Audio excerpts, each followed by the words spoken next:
changing locations and shit. Man, get into this motherfucking bag. Stand on the way, I made. Sacrificing time for this shit, man, I got a plan. Tried to tell niggas years ago, they ain't understand. Riding by myself and it's cool, I'm all in my head. Everything in life you can't replace, I build relationships. Pretty little smile make a nigga wanna lock it in. We met the same time I lost a friend, we should try again. You should hop in, I ain't gon' hurt you, baby girl, you know we locked in. Used to be on FaceTime calls on the regular. Never made time, landed on my busy schedule. Now every time I hit the bay, you know I think of you. Working on your brand, love, you know that I... Yeah, it's Goddess.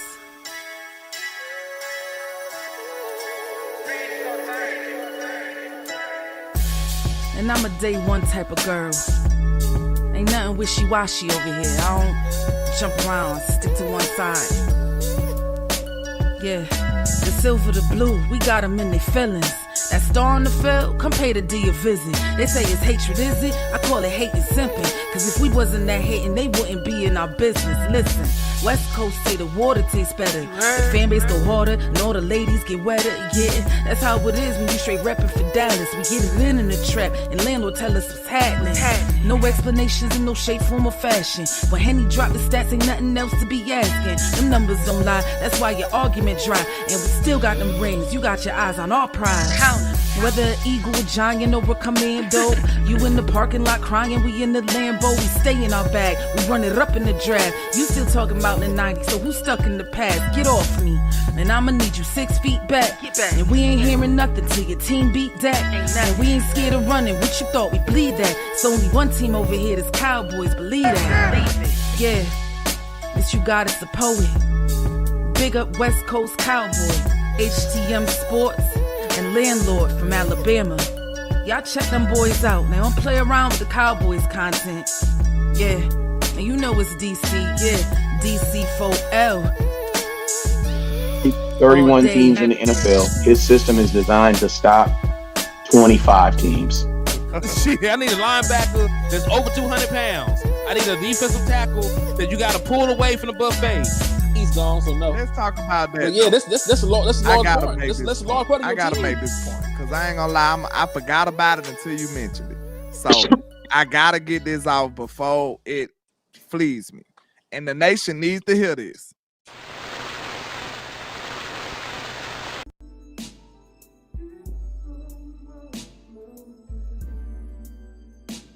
And we are live. Boy, and we live, and the sound's good. Man, look at God, man. Look at God right now, man. You muted, landlord. We live on a super sad Sunday, a super sad Super Bowl Sunday for the Dallas Cowboys. But hey, it's still a Super Bowl Sunday. We at least get to see some more football for one last game here, one last game. Man, we gonna have to go out here and cherish this shit, really. Yeah, real talk, because we ain't gonna see no more all the way to next September. They're gonna be gone to September. You know what I'm saying? Mm-hmm. Hey, matter of fact, we might need to put a parlay in for tonight. I ain't gonna hold you. You ain't lying, just for out of the scrum. It's off the strength. But yeah, man. Me and him was having a conversation before the show started, and then it started getting so dope that he was like, man, we got to go live now, bro, because you cooking too hard. But the nature of the conversation was, man, I know a lot of people probably look at me like I be kind of negative a lot of the times, man, but I promise y'all, it's coming from a good place because this team is great, man. We're a great organization. We demand greatness here. You know what I'm saying? You can't expect greatness going south. I want y'all to know that. Like, I'm goddamn Joe Jackson. We trying to mold Michael Jackson out here, man. We can't be out here letting him go to the goddamn playpen every day. He on a mission, right or wrong. You gotta demand greatness, bro. And we know what this organization's supposed to be. We know where it's supposed to be. So we gotta demand that, man. We do. We can't be soft. We can't be nice. We know we love these players. We love this organization. But it's a certain point, if you want that greatness to come back, bro, you got to demand that. You got to be tough on them. It only comes from tough love, bro. You will not get back to that pinnacle of football where we deserve to be, being sweet and being nice, bro. We see if you lead Jerry and them to their own devices, they gonna screw it up. They gonna screw it up. If we just be like, all right, well, we just back the front office, whatever they do, they is not gonna do right. We know that. So I don't see how people be so nice and so sweet and so pro front office and pro everything the Cowboys do, and then at the end of the season you want to talk crazy. No, we gotta make sure we demand that level of greatness and a standard. We gotta set a standard already. You know what I'm saying? Because that's the only way we gonna reach that level of greatness. If this team wasn't great, if I didn't expect greatness from this team, I wouldn't be complaining as much. What a topic, bro. My son is so crazy. But I wouldn't be so hard on him if I didn't expect greatness from this team, man. You feel what I'm saying? Like, I just don't understand how people be so sweet on this team and so nice. Like, y'all must don't want to win like me. I don't get it. Like, I want to win so bad, bro. Like, y'all, I just don't understand how a lot of people don't feel the same way.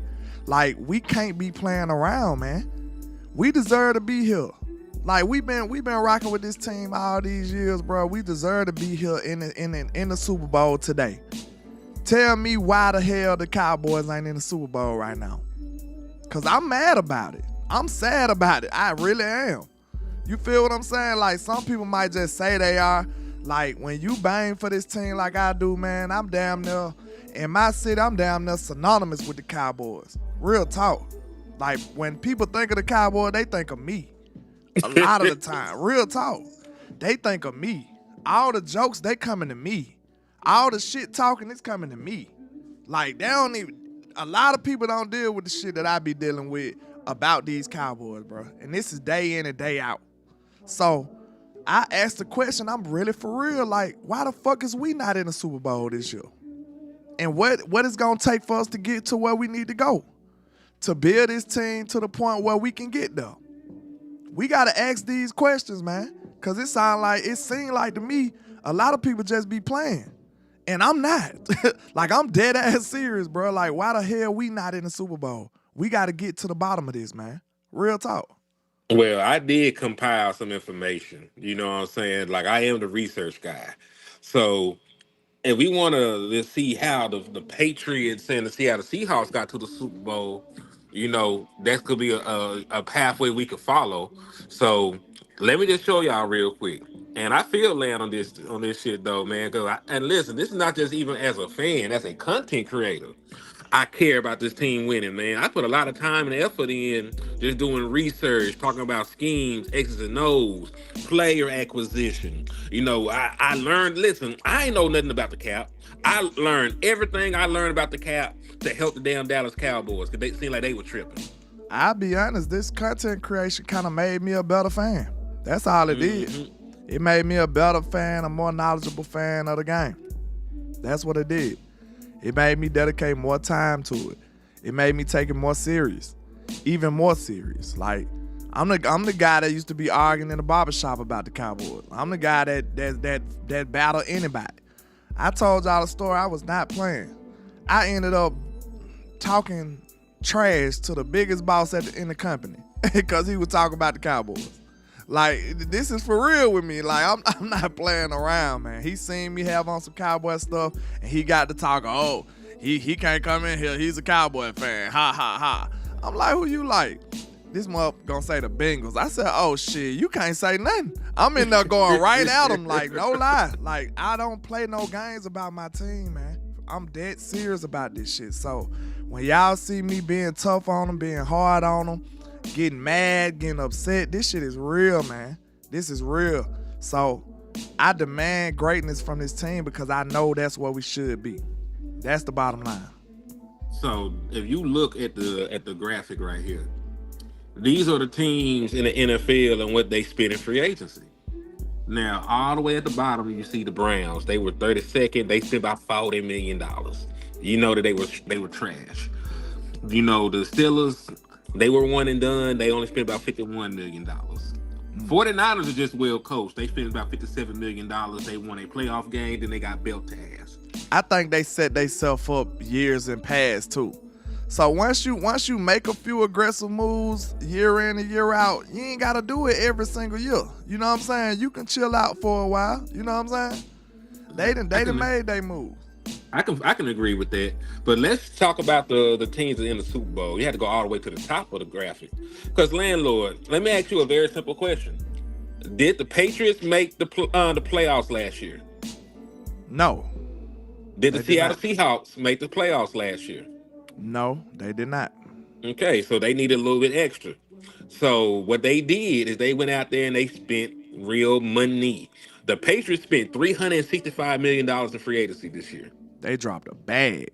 A big ridiculous bag. Now listen, that same approach did not work for the Bengals. It did not work for the Giants. The Baltimore Ravens either. Yeah, the Cardinals, the Panthers. But the Panthers made the playoffs at least. How the Ravens ain't up there? I thought they spent the whole lot on their defense. That whole 80 must have been on the defense. Must have been on the defense, probably. Listen, who did they sign on the offense? I can't think of any offensive player they signed. I don't think they signed no offense. So it must have just been an expensive defense. Yeah. And that's what's going on. And that's 365 for the Patriots with 198 million fully guaranteed. The Seattle Seahawks spent 243. Because remember, they went out and got Sam Darnold. Sam Darnold went 14-3 last year with the Minnesota Vikings. Yeah. And you know, like they said, you know what? They just want to treat him right over there. So we gonna take him. So they picked him up. You know, they made a couple other moves. They signed their guy to an extension. They traded for Rashid. They made a bunch of different moves. And they got $131 million worth of guarantees. So if you're asking, you know, why the Dallas Cowboys aren't competing, they didn't spend no money in free agency like that. Like, we only have $82 million in guarantees that we gave out. That's crazy. In comparison, the Patriots gave out over $110 million more than we did in guarantees. You know what I'm saying? Like, it's crazy. We are lacking big time when it comes to free agency, man. Big time. Even though we, 20th? That's way too close to 32. You know what I'm saying? Like, that's way too close to the worst. So, and especially with the way our defense performed last year. Like, we got what we paid for. We got what we paid for, especially before Quentin Williams. You know what I'm saying? That right there, that probably boosted us to 20 was probably Quentin Williams alone. It was probably something like that. Yeah, because think about the contracts you signed. You gave Dante Fowler $6 million, and I think it could have hit like $10 million with incentives. You didn't sign your David Clowney until halfway through the season. Yep. All right. So who else did you sign? You traded for Kenneth Murray. You traded Logan Wilson. You traded for Logan Wilson. You traded for Kyer Elam. You know, what are the free agent signings that they had? They signed a bunch of guys that didn't even play for you. Like Turner, you know, like the Turner, the defensive end. He didn't play a single snap this year. He was a free agent acquisition. He was on IR all year. Javonte Williams is the only guy that you probably signed on the open market that contributed to you. Yeah, we must build through free agency too, man. Like, I like the fact that we are actually participating in the trade market, but we need to attack free agency too. You know what I'm saying? We're going to have to sign some people. I know that sounds like foreign language to us. You know what I'm saying? But we're going to have to do it because everybody else doing it. The biggest of the biggest competitors, they doing it. So you gotta stay the course. You got to be able to match their energy. And if you don't, you're going to find yourself getting bounced out the playoffs. You know what I'm saying? Or maybe not even making it. like this year. Hmm. Also, when you talk about, how they made it in, look at how they drafted too. Because it goes hand in hand. It's you got to do well in the draft, and you have to do well in free agency. There's two very important parts in talent acquisition. It's the free agency period where the Dallas Cowboys don't participate in. And then it's also the draft, what they try to hang their hat on, and they haven't really hung their hat on the draft like that in recent years. And listen, we talked about it. We'll touch on it a little bit more detail. I know we love Will McClay, but we're gonna have to start looking at the draft, dog, because these drafts ain't as good as folks talking about. But me and you had showed this the other day about how well the Seattle Seahawks had drafted in the last couple of years. These guys are starters. Yeah, they hit a home run on all them people down there. The ones that I know. Jackson Smith for sure. Weatherspoon, like Woolen, he played good football for them. Charbonnet, like, and if you look at our recent draft, could you pull up our recent draft from since 2022? We could just go from 2022. Nah, start at 2021 because I already got it in here. Okay. Our recent draft history ain't been that great for real. This is the 2021 draft class. Because let's just go through it. I love Micah. He's not here. Pause real quick. Hold that thought. Let's let them know exactly what we doing here. We asking the question why we not in the Super Bowl, and we trying to answer that question right now. And after that, we gonna figure out we talking about how they got in the Super Bowl, and then we gonna figure out ways that we can possibly fix this team up to compete for a Super Bowl next year. So this is our objectives right here that we doing. Go ahead. Right. So let's just go through the 2021 draft. And listen, 2021 was not that long ago. You know what I'm saying? We just played the 2025 season. Micah Parsons is no longer a Dallas Cowboy. Kelvin Joseph is out of the NFL. Osa, he all right. Osa is a mid monster.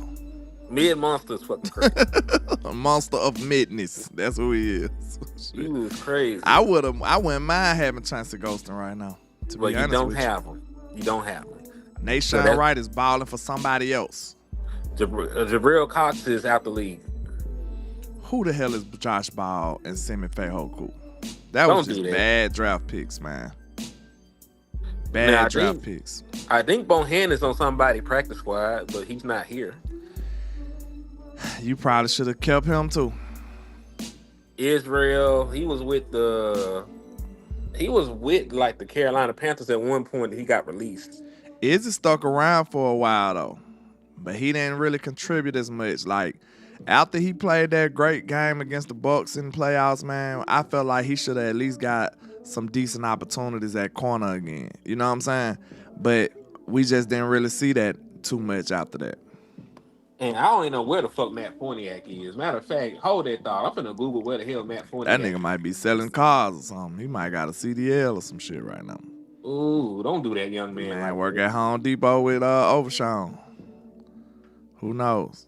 28 years old, Matt Forniak. He plays. He's not with the team no more for sure. It looks like he might be with the. Nope, he's with the Columbus Aviators. What the hell is that? He's in the UFL. He was with the Birmingham Stallions, the Arlington Renegades, and then he was the Columbus Aviators. We got rid of his ass. We got rid of him because he left us after the 2022 season. He went to the Bears when they practice squad. He went to the Lions when they practice squad. He went to the Stallions. He played for the Renegades last year, and now he's gonna play for the Aviators this year. So collectively, we can all agree that this 2021 draft class is a thorn in our side and is one of the key contributors to us not being successful this year. Yay or nay? It's one of them. Yeah, because listen, you can't count good players that aren't on your team. The only thing that was saving this draft was Micah Parsons, and Micah Parsons is in green and gold trying to recruit your players to come play for him. With a damn talk show on the internet. Doing talk shows, asking Joy Pickens, hey man, you ready to get in that green and gold? No. Fuck no. He's not. I hated that too, bro. That shit was disgusting. Man, listen. I'm pretty sure that this is tampering, but nobody's gonna say a word about it. Them the ugliest colors ever put together too. That shit is putrid. Mm-hmm.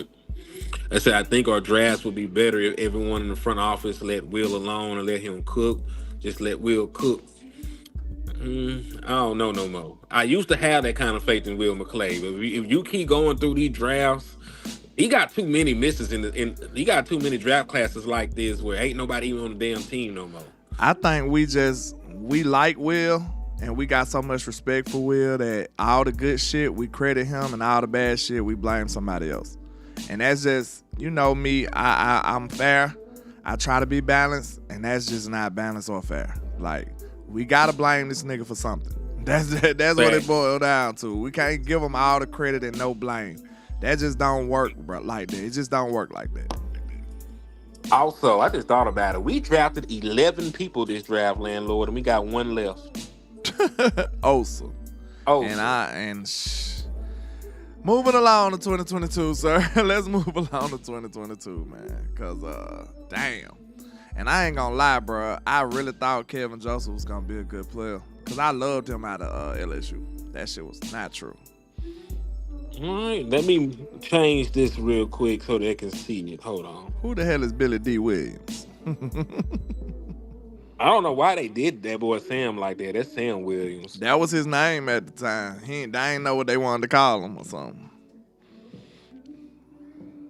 Wait a minute. Oh, you're right. Cause it's not just Sam, is it? It's like something, the Samuel or some shit like that. Yeah, he had another name. You remember they had to decide on they asked him what name he wanted to go by. Okay, you are right. See, that's a bit of lore that I forgot all about. I ain't gonna lie to you. Yeah. But the 2022 draft class, Mr. Tyler Smith is working out wonderfully. Like he's a godsend in this draft right here. Then you got Sam Williams. A lot of people don't even like him. They don't want him back. So, and that's your second round pick, bro. Your second round pick from 3 years ago should be a big contributor on your team. That's just the facts. And he has been hurt. This and that is probably some more context to this, but bottom line is we don't like the return we got on that investment. Hey, let me stop you right there. Let me just stop you right there. So you're saying that my 2021 second round pick and my 2022 second round pick are not people that contribute on my football team? And your 2021 first round pick either. So yes. Oh, okay. So my 2021 first round pick does not contribute to my football team anymore. My 2021 second round pick does not contribute to my football team anymore. And my 2022 second round pick, really, let's just be real. Our 2022 second round and third round pick do not contribute because nobody gives a damn if Jalen Tolbert ever comes back. They won't. The Garrick Sam Williams is crazy. The way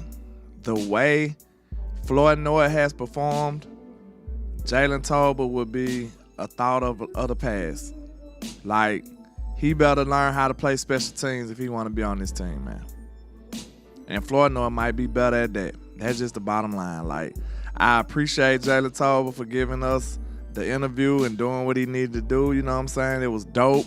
I think it was epic for the space. You know what I'm saying? I ain't seen too many things like that since.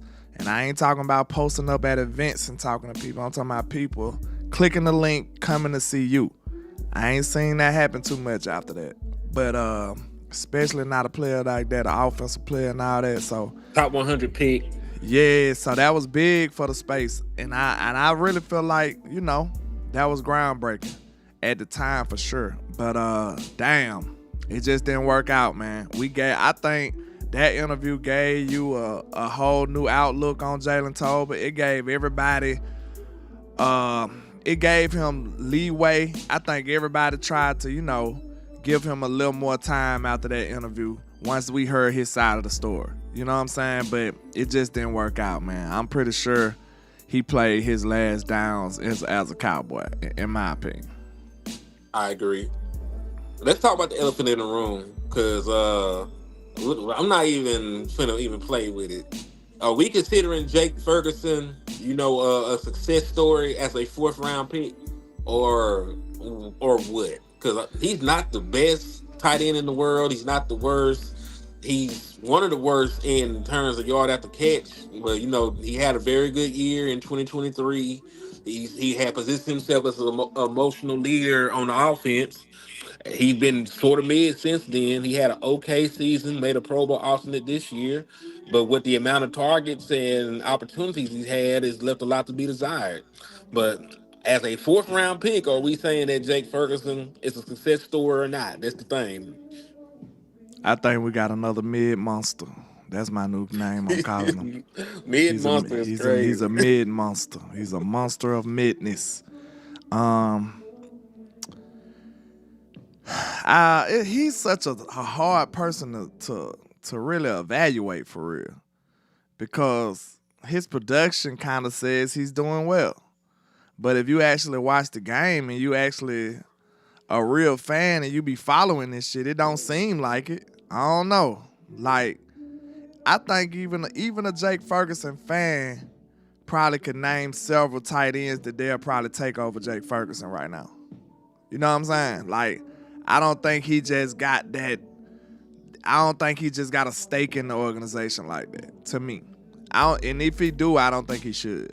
Especially after last year and then this year right here, he made up for a lot of it. But I think Jake just not my cup of tea no more, man. I don't know. I think I think he fell out of grace with me. I'll say that. I don't know why. I just want more from the tight end position, man. And I've been like that, honestly, but I thought I gave Jake Ferguson time to fill that void. And I think we seeing peak Jake. Now, if you tell me he was hurt and for some reason he couldn't wiggle and run no more, I entertain that and give him another year. But I don't even think they said that was wrong with this young man. He just lost all elusiveness in 1 year. Is that the case here? I don't know what's going on with Jake Ferguson. I just know that the guy that used to be a seam ball threat wasn't catching him at a high rate no more. I just know that a guy that did have some wiggle, I saw him turn a third. Like Dak had threw him a check down in the Seattle game a couple years back. And he took that bitch and he got upfield and went for 15 yards on like a 3rd and 12 on a play that Dak basically gave up on. And he kept the drive going. We went down and scored points. So, like he used to have that aspect in his game, and I just don't know what happened to it. It evaporated into thin air like a ghost. True. So I don't know. There's things I like about Jake, and there's a lot I hate about Jake. And hate is a strong word. There's a lot of things I dislike about Jake Ferguson's game right now, because it's not like he's a great blocker or anything like that. He's not a great blocking tight end, and now the return on investment when you throw him the football is not the same. So we might need to think about using a pick or assets to get another tight end in here. Even if you don't just fully get rid of Jake Ferguson, like the tight end room as a whole is trash enough for you to invest in the tight end room. You need more competition in that room right now. For sure. So what you telling me is, if the guy from Oregon there, you might be considering it. What if he there at 20? It's one of those things where you set yourself up to draft BPA. So I'm expecting the Dallas Cowboys to do enough in free agency to where they can go in the draft and just get to whoever the best player is. If the best player on the board happens to be a tight end, and you've done enough in free agency to say, hey, I got me a corner, I got me a pass rusher, I done traded away a fifth, for Minka Fitzpatrick to secure my safety position. So if you done did everything you as supposed to have did, you can draft freely. And that's how I want the Dallas Cowboys to approach it. So yes, if the tight end is there at 20 and he's the best player available on your board, you should go up there and be able to turn that card in and sleep peacefully. Because you should have did the legwork already. Yeah, that's a fact. So I would love to have him. Well, I can't think of his name right this second for some King and reason. Sadiq. Okay, Sadiq out of Oregon, yeah. But we know about Matt Walesko. I mean, that didn't Bad work out. everything. Bad hips, bad shoulders. Was it Bad just shoulders? shoulders. I Yeah, think it he was had just some bad bad shoulders. Deron Bland, at one time, he was a godsend, that 5th round pick. And then it seems like he fell back to earth and started performing like a 5th round pick. Almost. I don't know. I don't know how mean that is, but I don't know. Hen, what you think? So let me just tell you this. Can you play corner with no feet? I strongly disagree. No. Oh, okay. Then shit. Then we pretty much know. Like, I'm not saying that he was ever like a top tier coverage guy. He was a ball hawk. You know, we seen him get beat up on a little bit in coverage, but it was never to this degree. You know what I'm saying? Like, even when he had that bad outing against DK Metcalf, like they made the switch at half. He went out there and got a interception against Jackson Smith and Jigba. He was a rookie at the time. He wasn't the same kind of player, but he went out there in the second half, got some stops, got some pass deflections, got an interception. So, you know, it wasn't like belt to ass from start to finish, you know, in those other games. He at least made some plays to make you forget about it. Like, he gave us some plays in that Washington game, you know, on Thanksgiving. He got a pick 6 to end the game. You know what I'm saying? So, like, it wasn't like long spurts of him just getting his ass whooped. Now that the injuries done set in, it's like there's way more bad tape on Deron Bland right now than good. Because now you're not getting the turnovers. You know what I'm saying? Now you're Without not getting the turnovers and what we see is not a good look. I don't know why my chat ain't showing up on here today for some reason. I was wondering. Nobody chat is showing up. My stuff has stopped loading in. I thought so too, because it's like the chat don't never be that dead. It ain't moved at all for real. Yeah, but shout out to Alpha Dog over here on my side with the $5 super chat. He says Super Bowl Sunday doggies. Jake is serviceable, not top shelf. Injuries have limited his production. I agree, we need an upgrade. Yeah, it's just the truth, man. Salute to you, man. I appreciate the contribution, bro. But like, when you think about it, like it's not about dogging nobody out, bro. We want what's best for the team. And like Jake did good, but we need great. Like, we might need great at that position. Like, and especially we ain't gotta say we need it, but if we can get better, why not get better? You see what I'm saying? If you can find a way to get better at that position or at any position, you should probably get better. You know what I'm saying? It's just point blank period. And this year, I feel like we need to be exploring what Brevin Spann-Ford could do with some of those targets, man. And especially if you're not finna bring nobody else in the room or see what the hell Schoonmaker can do. I mean, we got to figure something out. Like, you invested a 2nd round pick in Schoonmaker, man, and we haven't got nothing back. But we ain't even on him yet. So let's get through these draft picks real quick.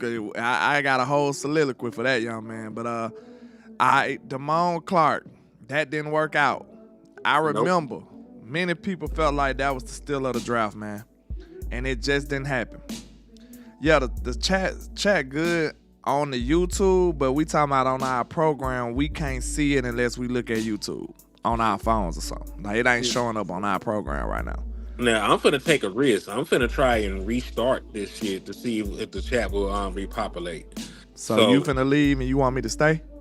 Yeah, I'm gonna leave. I'm gonna refresh the program on my end since I'm hosting, and I'm gonna see if it load in. So just keep talking about Damone Clark and why he has shamed his family name. Yeah, I remember this 2022 draft, man. Everybody, and I think I even said it as well, we felt like Damone Clark was one of the steals of the draft. We felt like we got away with one. You know what I'm saying? We got an 18 from LSU at linebacker. You know what I'm saying? We felt like we got away with one. You know what I'm saying? We felt like we swindled the draft getting Damone Clark in the 5th round. But it seems like everybody else was right. The consensus was right because we didn't never get that ROI from Damone Clark. We never seen the player that we thought we was gonna see. He never developed into that. So it is what it is. Then you go to John Ridgeway.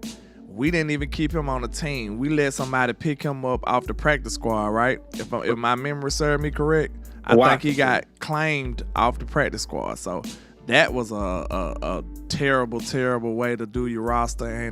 And then at a position of need, at the very least, you could have let him be sorry for us, and then you let him be sorry for somebody else, and you are already terrible at that position. So that was just bad business right there. That was bad business by the Cowboys. And then Devin Harper, sadly enough, I kind of liked what I saw from Devin Harper, but I don't know what happened to him. I think politics kind of pushed him towards the door, and I don't know if he ever got a shot again. I'm not even sure where he at right now. Like, I don't know. Let me figure it out. Let me find out.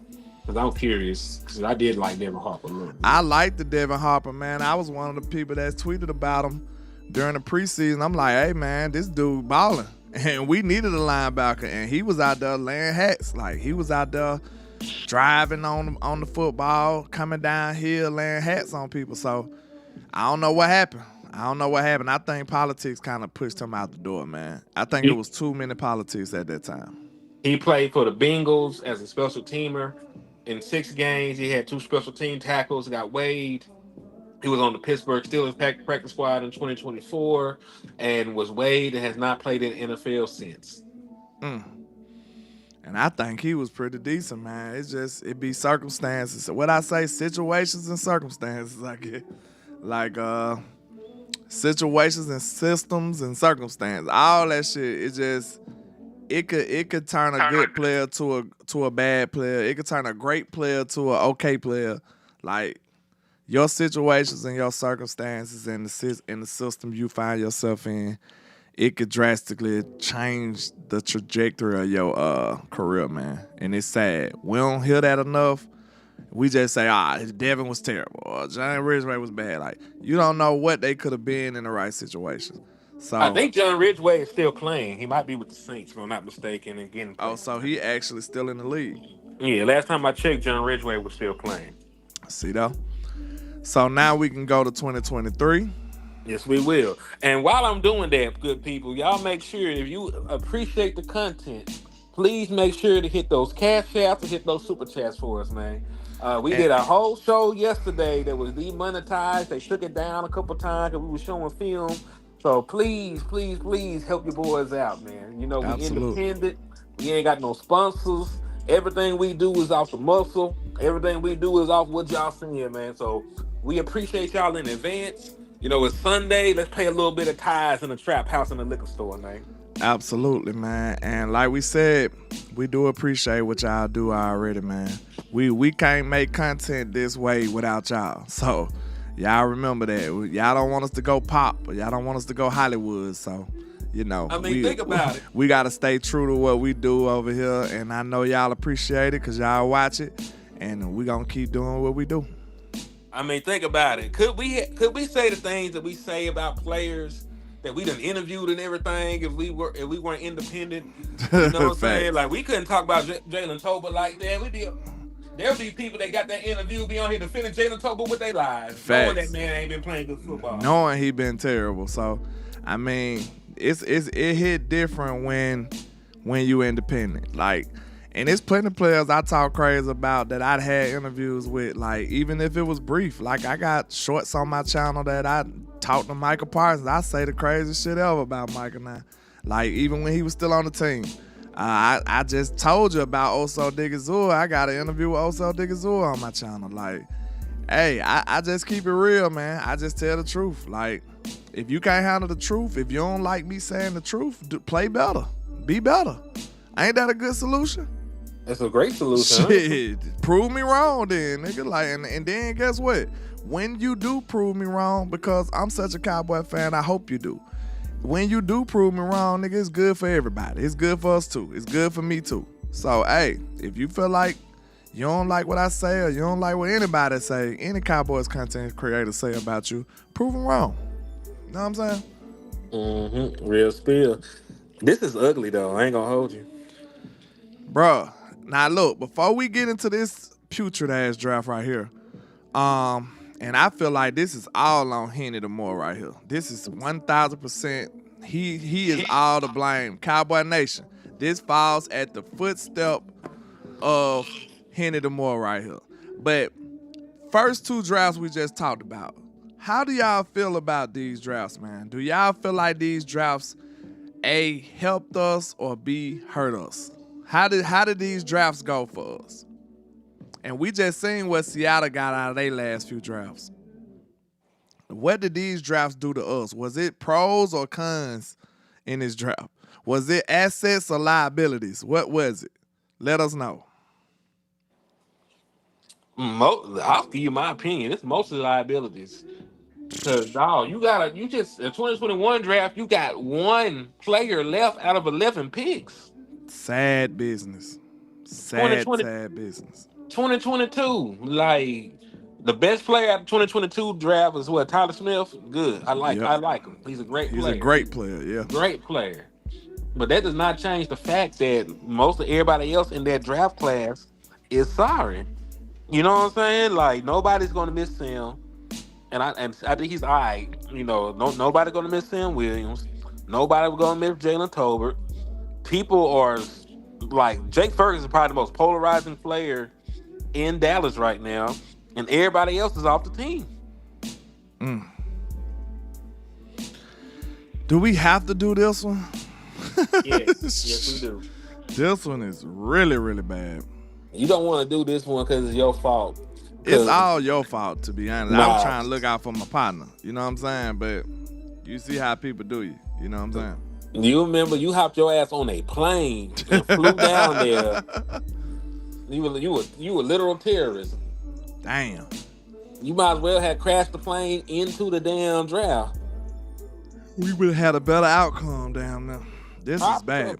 This is bad. But let's get through it quick then. Shit. Mozzie Smith. Not on the team. This young man is no longer on the team. What did we get for him? He was in the Quentin Williams trade, wasn't he? Sure was. Get your ass on then. But Mozzie Smith didn't work out for us, man. Number 1, first round pick. It was at the bottom of the draft, but that was bad. Then you got Luke Schoonmaker. Haven't contributed since he been here. Ain't did shit. This is his 3rd year. No, it's not. Hold on. 23, 24, 25, 26. It's going to be his 4th year. That's 3 years, right? He's played 3 years. This is year 4. Oh, yeah, true, because he played 23. You're right. That's crazy.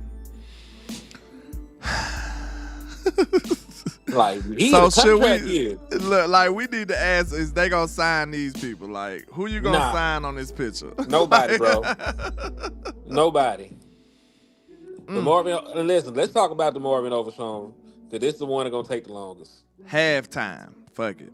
Halftime Overshown. That's what his nickname is, man. Hey, you gotta work yourself out of it, man. It is what it is, bro.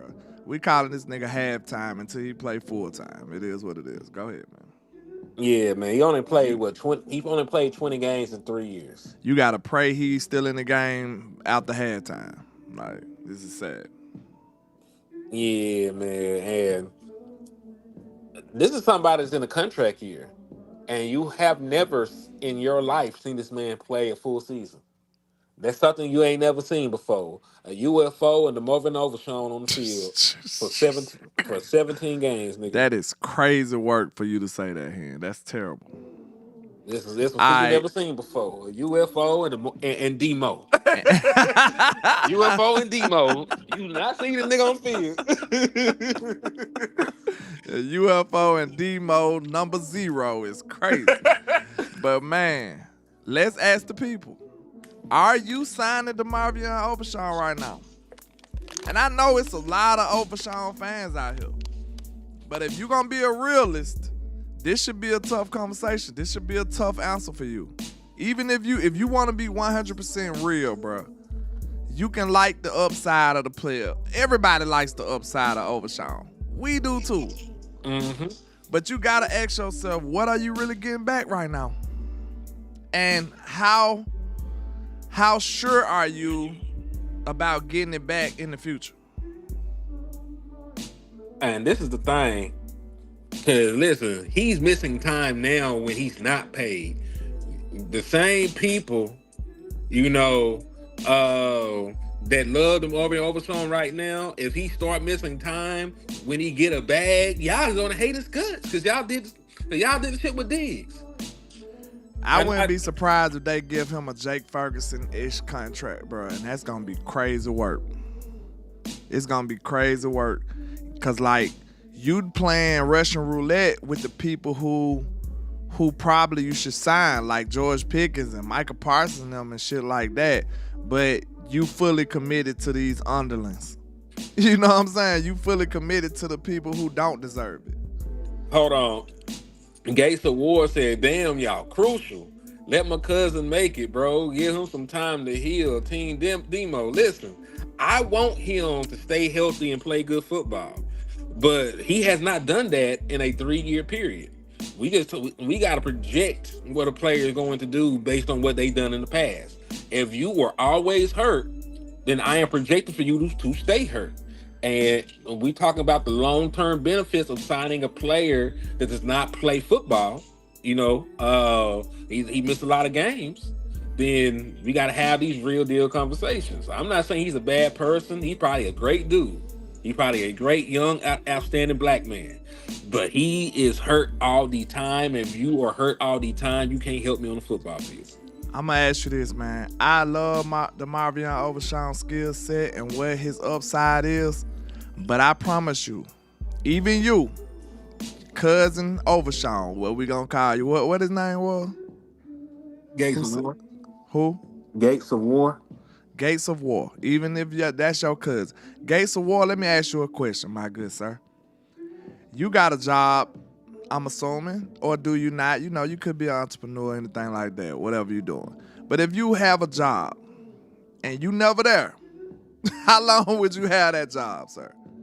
Like, how long would you be able to keep that job if you never there? Like, if every time they need that job done, you not the one doing it. You're not gonna have that job too long. And even if you are an entrepreneur, if people want your product and you always out of it, how long you think you're gonna keep those customers?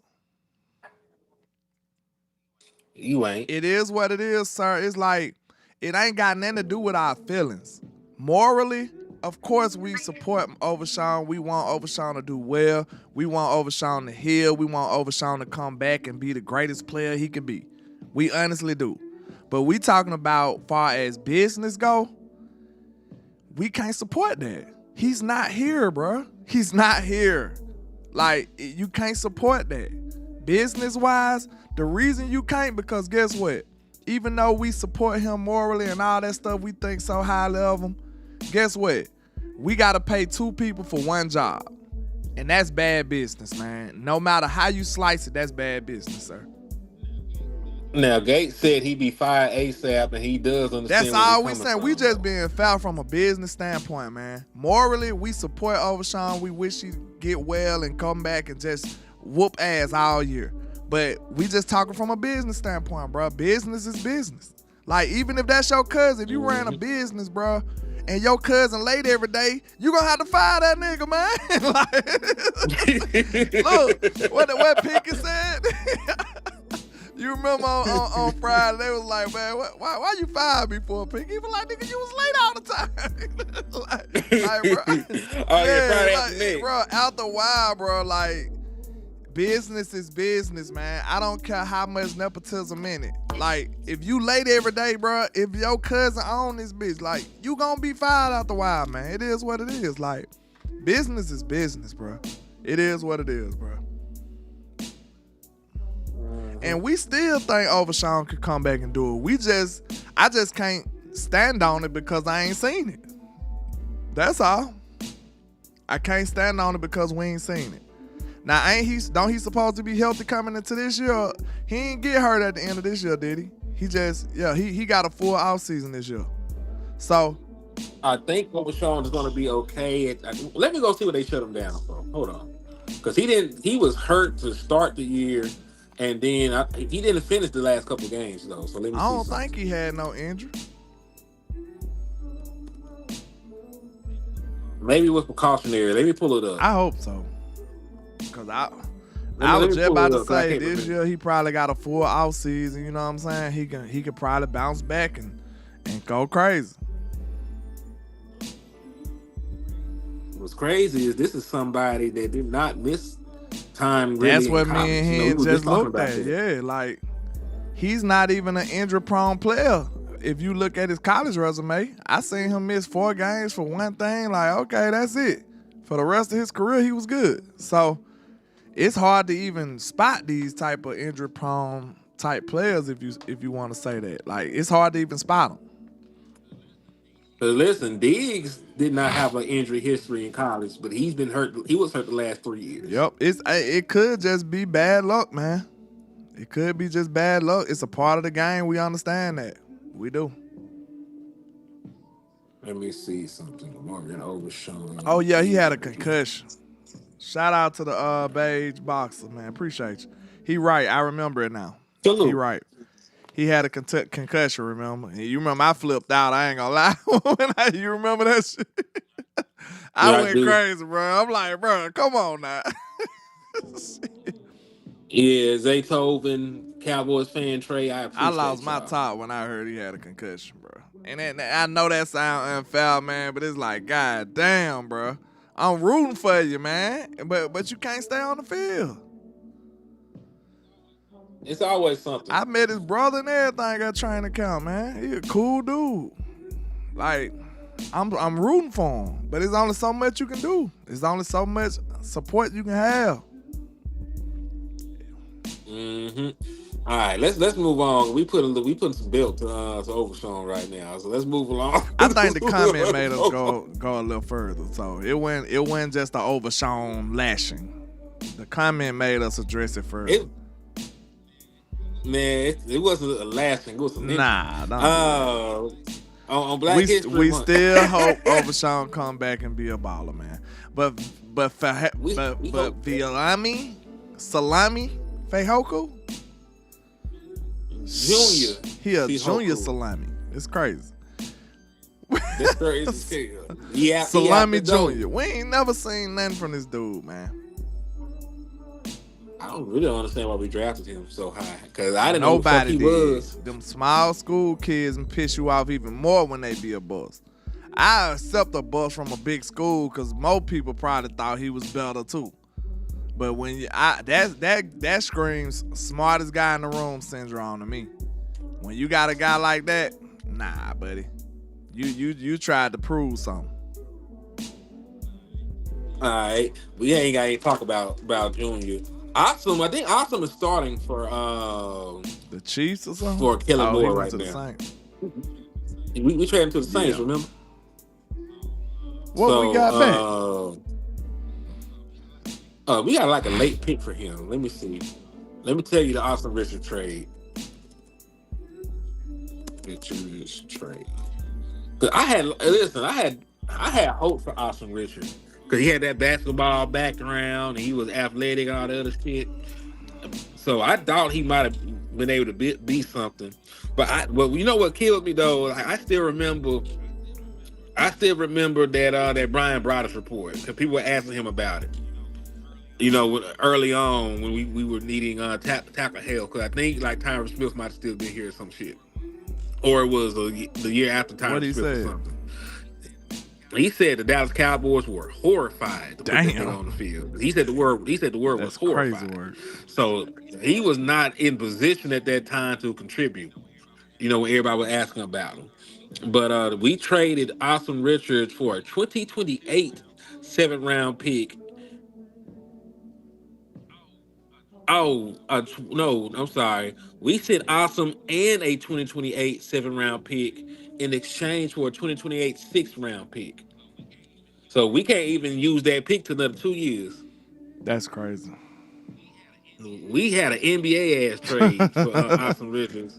You know, they be trading picks in 2030. And Kellen Moore made him a starter though, so shit, they won that trade so far. But Mr. Camp legend Eric Scott Jr. We was labeling this That boy went dude so the next crazy. Deron Bland. Like, we said all kind of crazy shit about this dude.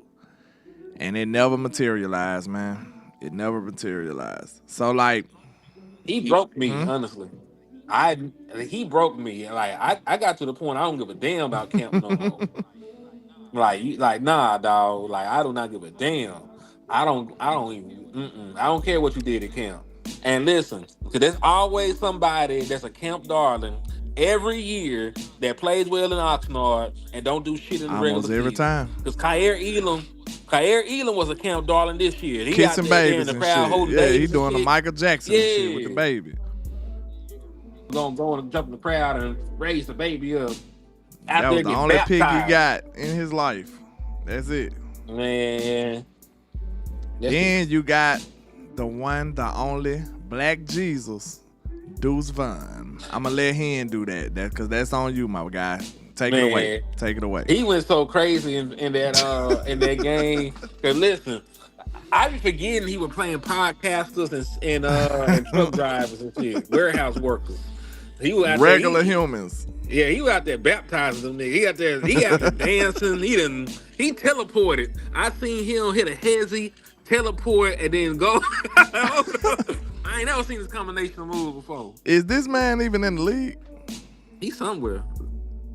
Hold on, let me see something.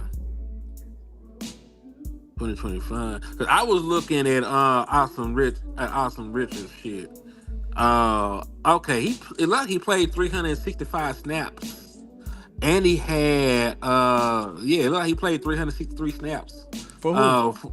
For the New Orleans Saints this year. So he played well more than he played here. What did he do?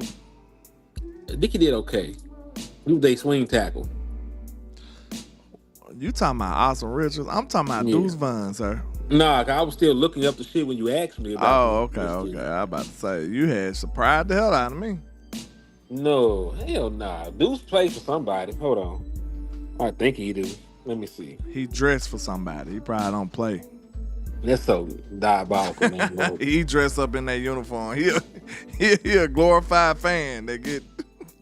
Well, he doesn't do that either. He's on the Broncos practice squad. Damn, he a glorified fan that dress up and get some good seats. That's crazy. And then they did sign him to a futures contract, so they gonna keep him. But yeah, he ain't finna play in that running back room no time soon. I was right. So far, I was right. Yeah, it sucks because listen, dude had all the collegiate production in the world you would want. It's just he's 5'5". Man, I told you, when I went to camp and saw that man in person, I was out. Hell no. Nope. That dude was tiny. It looked like people couldn't wait to hit that boy. Hell no. He said they couldn't wait to hit that boy. They couldn't though. They couldn't wait to hit that. I can't wait. They were like, get on the ball if you want to. All right, shit. I need a highlight to go on my reel, boy. I'm finna try to smack this boy. But then, Mr. Practice Squad himself, Jalen Brooks. Is he still on this team? Nope. And listen, I can't call him Mr. Practice Squad because we were relying on this man. What you mean? That man played all kind of snaps in 2024. He still stayed on the team through the practice squad. You on active roster, wasn't he? We had 7 Jalens on the practice squad. You probably think about different Jalen then. Well, maybe Jalen Marino Cropper, and then who the other nigga was. That's who you thinking. That's who you thinking about. Because Jalen Brooks played. He played too much. Is he still on the team?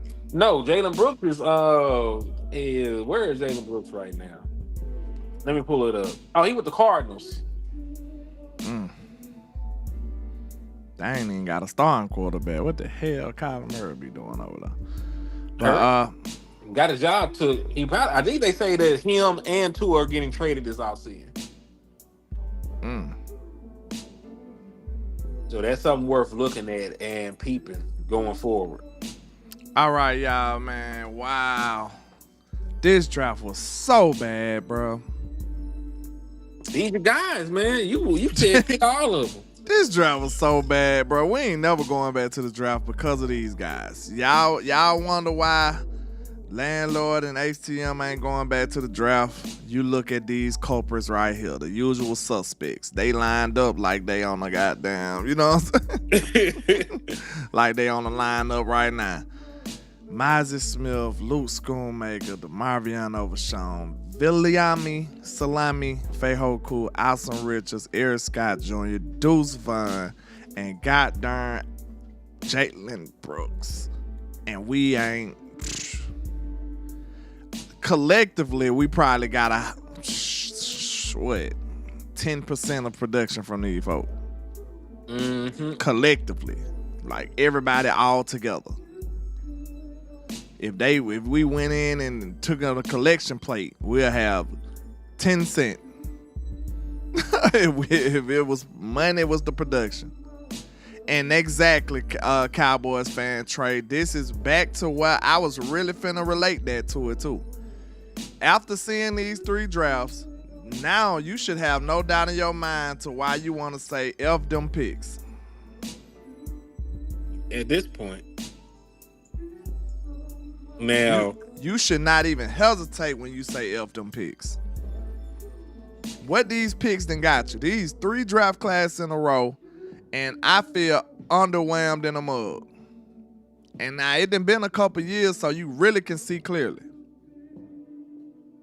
You can see clearly. You need a few years to judge drafts, and we'd had them. And they bad. That's what we know. 2021 was bad. 2022 was bad. Now 2023 is horrible. It's the worst of them all. Now, LandLord, I do have one small pushback on that. Shoot.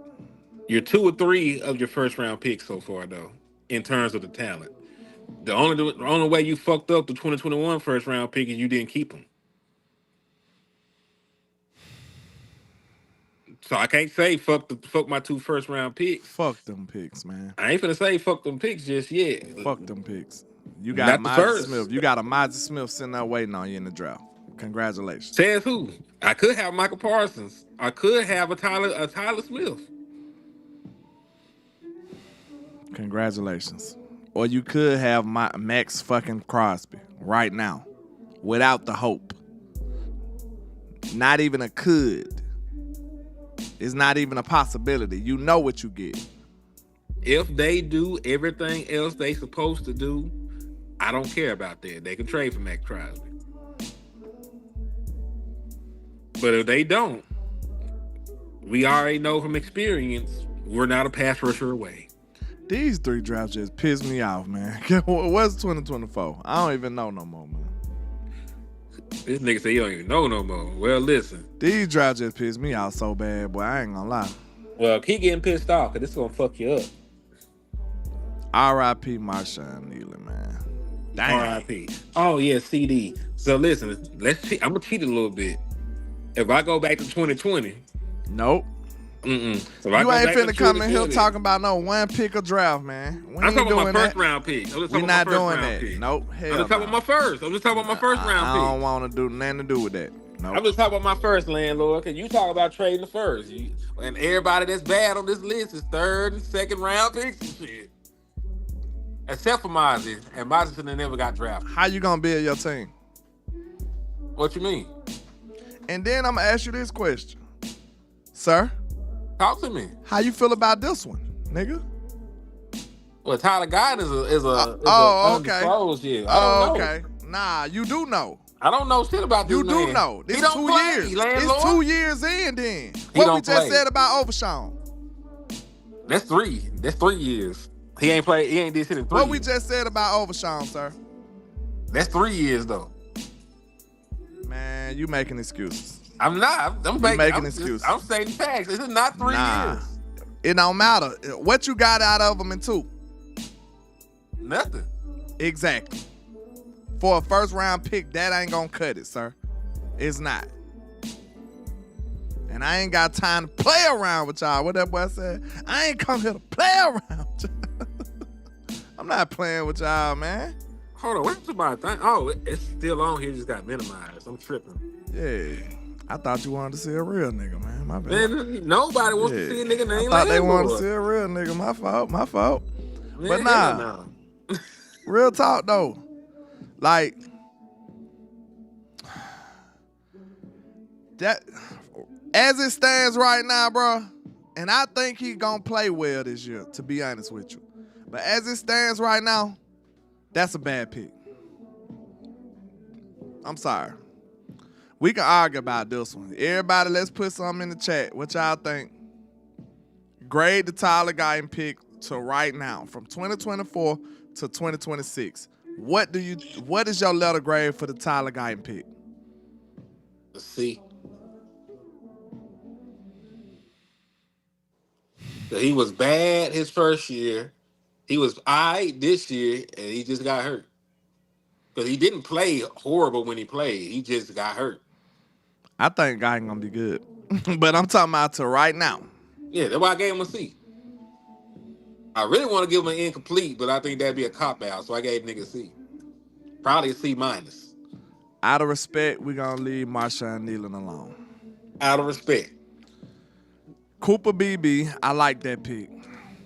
That's a good pick. Especially in the third round, you got a starting center. And he been playing well. He had a few injuries, but starting center, third round, I don't think you can argue that. Calvin said M for mid-monster. You got your one, Land? Still mid-monster.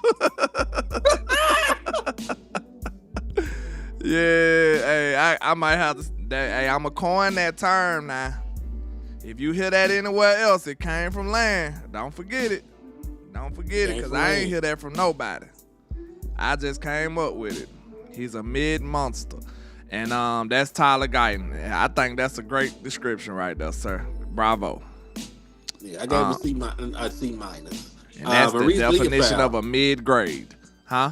What about Maurice? Because that's a hard one. That's a hard one to grade, ain't it?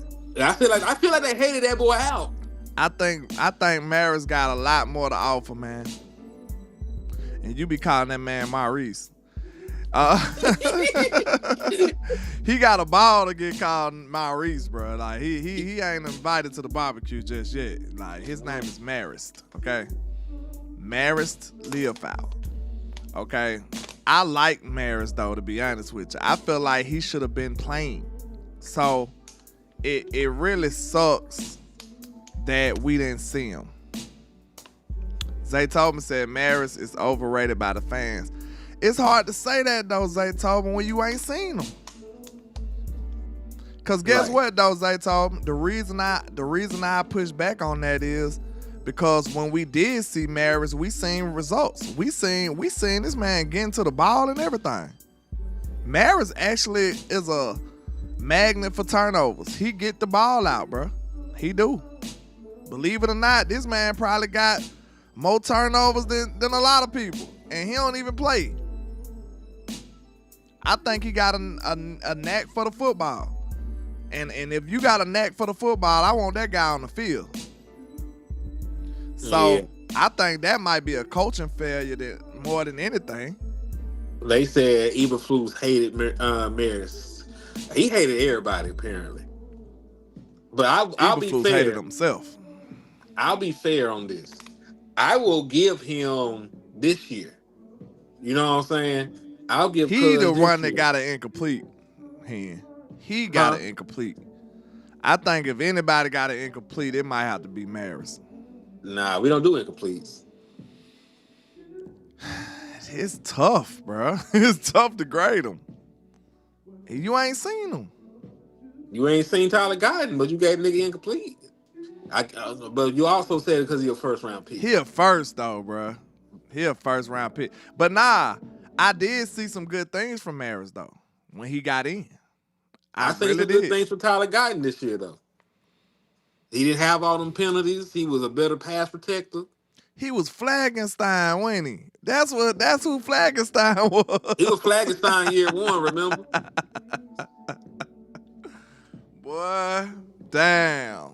I forgot about that nickname. Shit. he played himself out of that nickname last year. Cause he didn't just get buried in penalties last year. So hey, if I give you a bad nickname, you can work yourself out of it, man. Mm-hmm. You can work yourself out of it. I'm fair. Remember, I'm fair, man. I am. All right. So let's see. But you know the one key difference though, brother Zay, in between Keith Murray and Maurice Leofau. Maurice is still trying to figure this out. He barely has played a lot of games at this point. Yeah. Kenneth Murray is a damn veteran. This man is like a 5 or 6 year pro in the National Football League. He has no excuse. Think about this. They always say, if you got a young player that's damn near equal to the vet, you play the young player. Why the hell Maris went playing? Because tell me how much better Kenneth Murray is than Maris. Please. Nah, I would have played Maris over Kenneth Murray just for the upside. Because Kenneth Murray is who the fuck Kenneth Murray going to be. Maris Leofau could figure it out if you give him more snaps, possibly. And I'm not saying it's a guarantee, but anybody that still got room to grow, if they're almost on equal footing with a veteran, you play the younger guy, and you see if he can flourish and blossom, and that time on task leads to something. So I'm not even sitting here acting like he's gonna be Fred Warner or nothing like that. I like his potential and his upside, and I would like to see him play more to see if that actually turns into something. But you know, I can understand why some people, because listen, I will say this. Some people act like Maris Leofau is already here, and I can understand why he would say that's an overrate. Because some people act like he's already a superb linebacker when he still has a lot to improve on. He's shown flashes. He's been around the ball. He also overrun plays, but he's a young guy. Like, young guys going to make mistakes. Yeah, young guys going to make mistakes. So I want to see him get the opportunity to put it together. You know, they actually tell young players, if you're gonna make a mistake going full speed, 100%. You know what I'm saying? They actually tell them that, like 100% hustle, and that's what he do. Mm-hmm. And he said he think he might be a career special teamer, and that's fine for him. If that would end up being, that's cool. But he got to at least play to figure it out. Yeah, I don't know, Zay. You might have seen something I ain't see though, man. I'm trying to see how you figure that so much though. I ain't pushing back because you got some kind of reasoning to it, but I don't know. I ain't seen enough to make that conclusion. Like I don't know what Maris Leofau is. I just know that Maris Leofau got some coverage skills. You know, he's a decent sized linebacker. He's the kind of linebacker that you want in the modern NFL. You know what I'm saying? You want a linebacker that's physical enough to come down and fill the holes and gaps and run support, but got enough athleticism to turn and run or play zone coverage on passing downs. And, you know, he used to be a safety. So he fits the mold of what you would want in a modern linebacker. I just need him to play more so I can know who the hell he actually is. Somebody gave a good take, low key, but we just can't do it. They was like, give all the defensive players a pass this year. Like, because of flus. That ain't really crazy for real, but I don't know, man. I don't know if we could do that, though. That might be against the rules. I don't know. It is against the rules, because I ain't going to hold you, man. Like, that ain't crazy, though. I say that. That ain't really crazy to say that. I mean, listen. There's some players that played well on defense.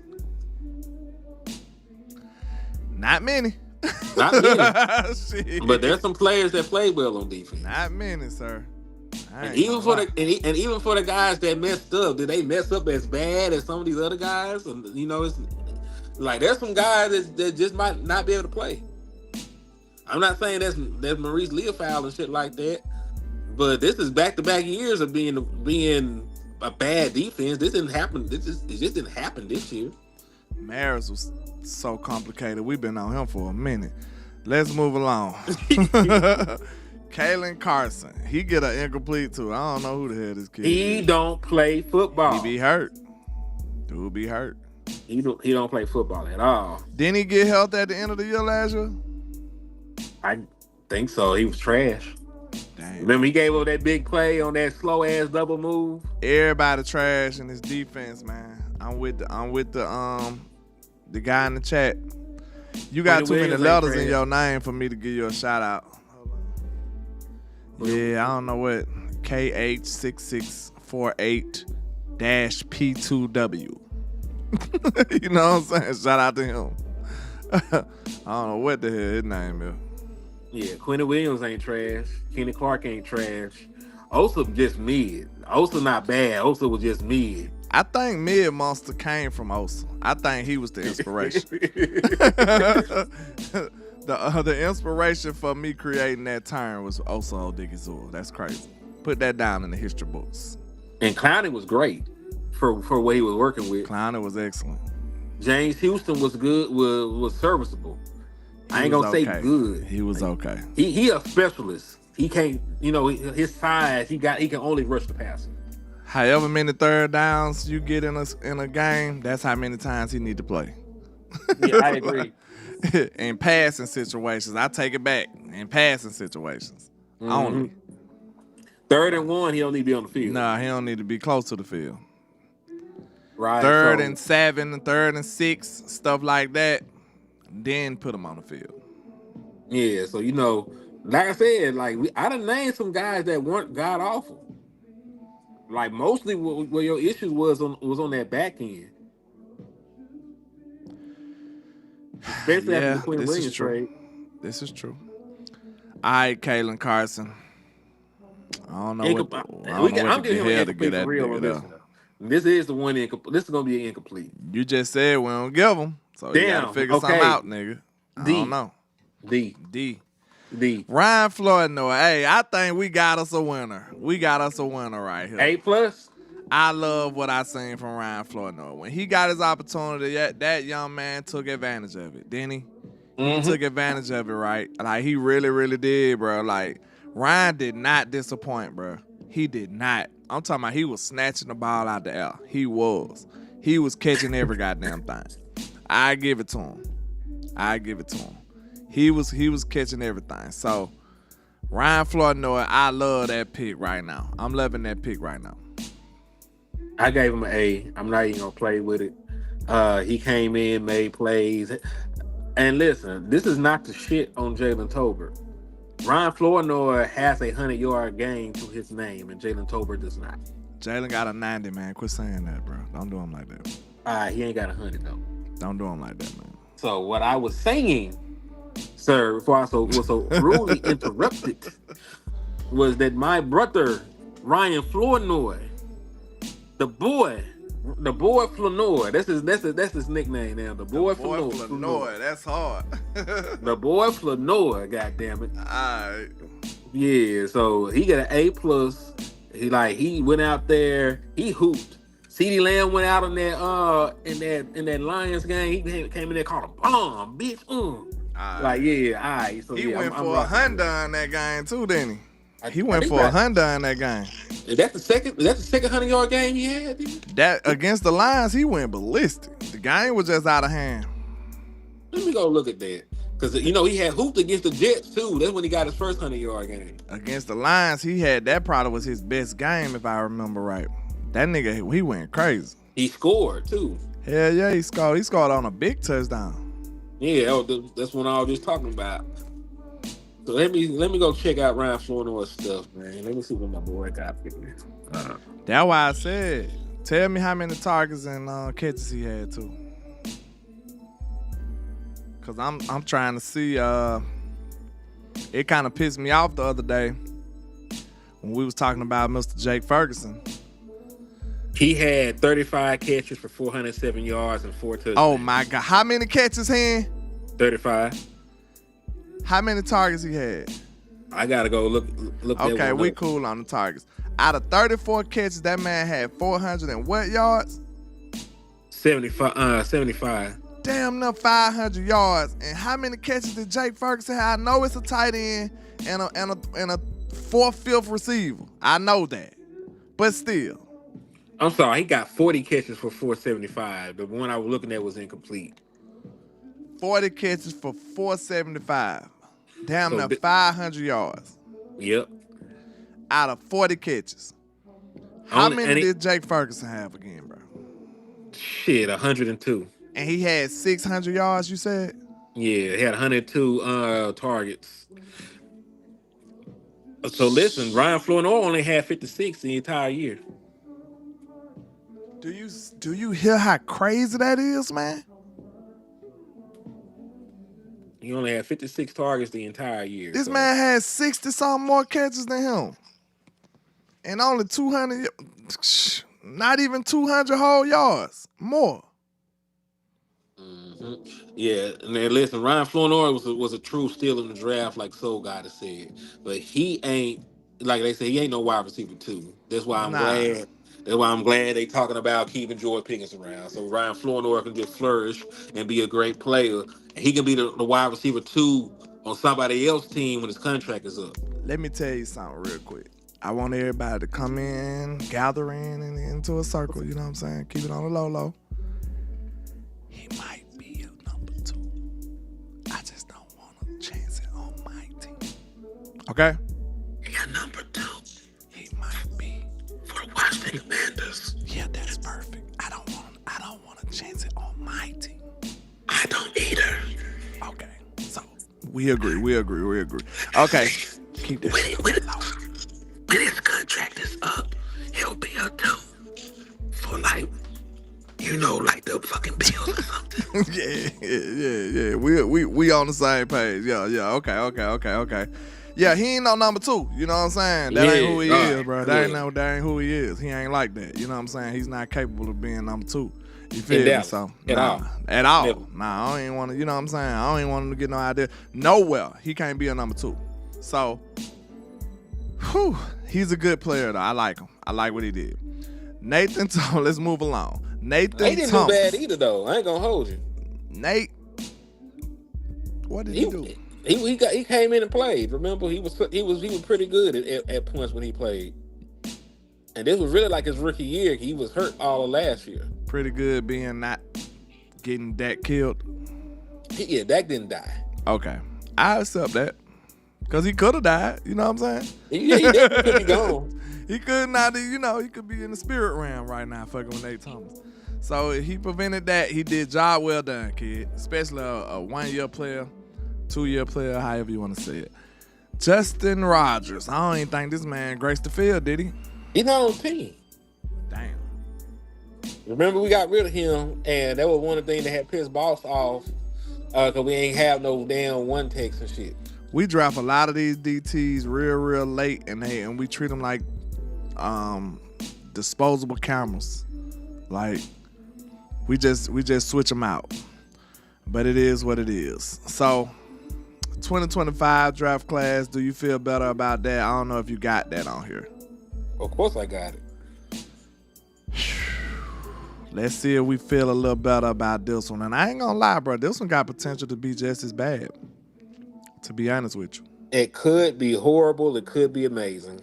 Now, if Donovan Izaraku don't pan out and Siobhan Revel don't pan out, like, we feel good about Donovan. Even though he didn't flash the way we thought he should last year, you might be able to blame that on Flus because the Flus was loose in Dallas. But Siobhan Revel, it better just be that injury, bro. He better be able to come back from it. Because, like, this got potential to be bad here, bro. It do. Yeah, Booker could be the only dude you got out of this draft, man. Real talk. Easily. It's possibility. It's possible. Yes. But there's also a possibility on the other end of the spectrum. Because that's the doom and gloom approach. Like, nobody thought Donovan Izaraku was a bad player when we drafted him. Nope, I didn't either. I thought he was gonna go crazy, and he still might, because he is a rookie. He needed some that Vosh peanut butter. Yeah, he need guidance. He need an off season. He need to work on his craft. But I feel with good coaching and an off season, in the NFL in the training program, he'll be a better player. As for Siobhan Revel, the physical traits are there. You know what I'm saying? He's lengthy. He got some athleticism to him. His hips concern me a little bit. I ain't gonna lie about that.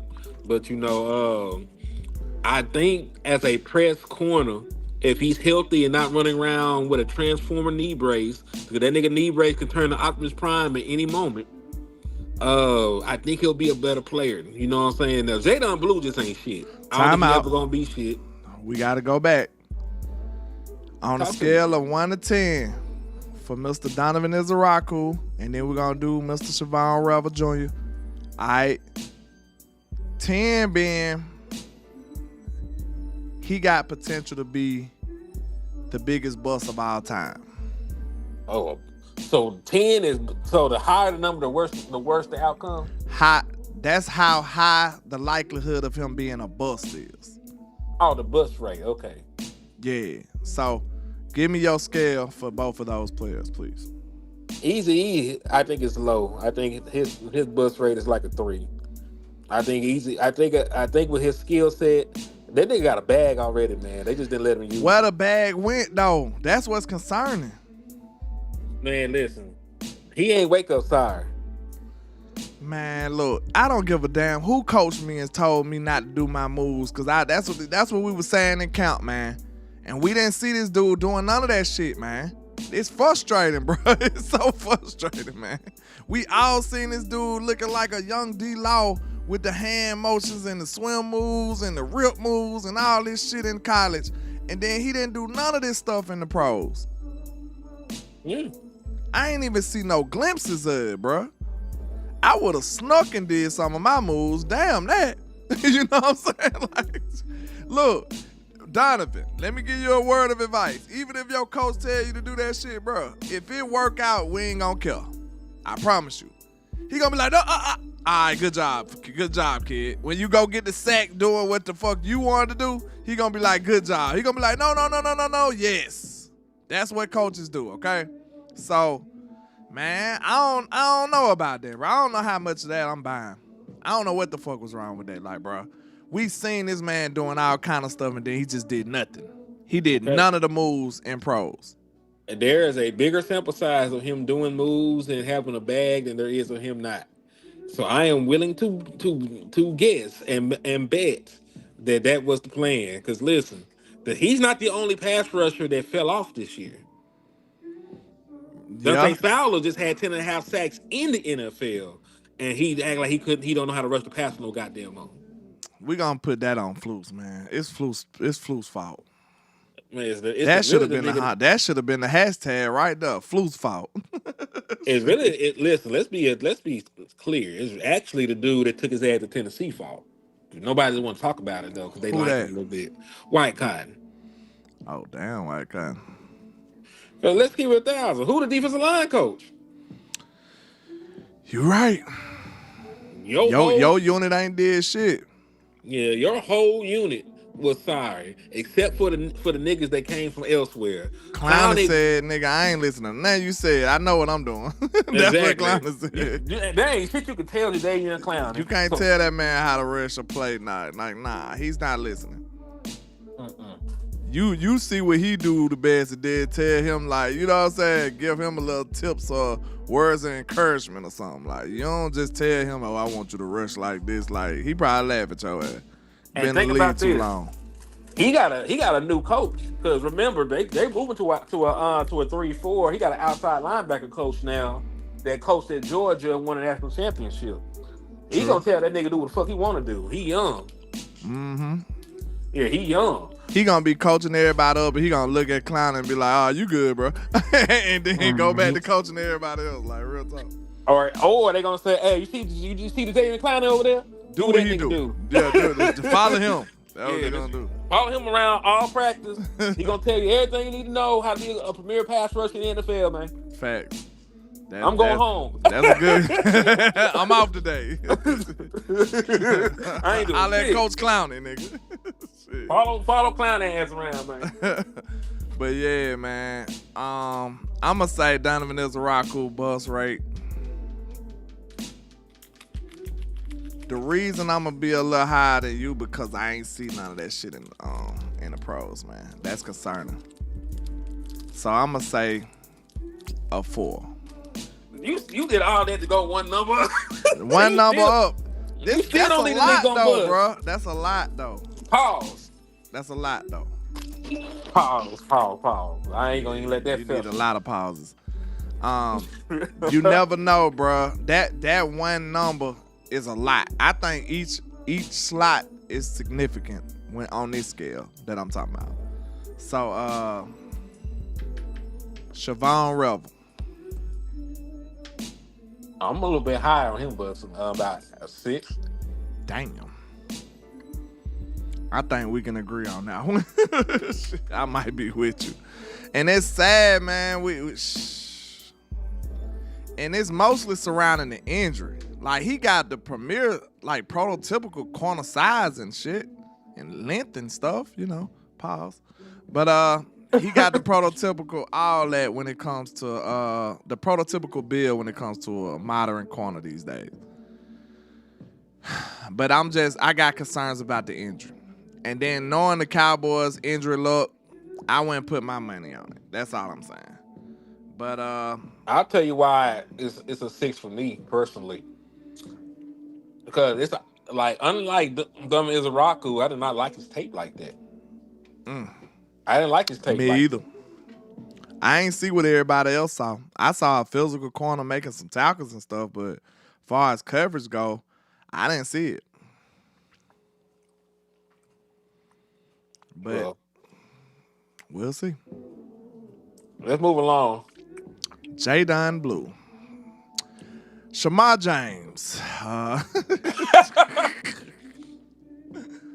Oh, shit. Did Jadon Blue show you anything, man? Not really. He showed a little something towards the end of the year, man. Don't do that young man like that. You asked me a question, and then I answered it. You asked me, did he show me anything? I ain't see shit. Damn. You a mean ass evaluator, sir.